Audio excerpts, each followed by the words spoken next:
కూడా మంచి మెజార్టీతో గెలిపించాల్సిన కార్యక్రమం. ఎట్లా మీ నియోజకవర్గాలకు వస్తాపా నేను అప్పుడు అందరినీ పరిచయం చేస్తాను.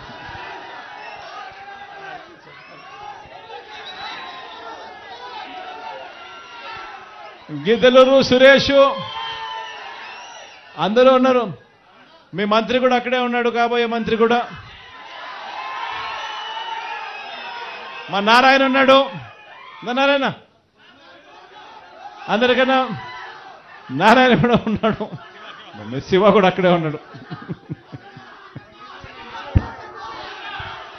మధు కూడా ఇక్కడే ఉన్నాడు.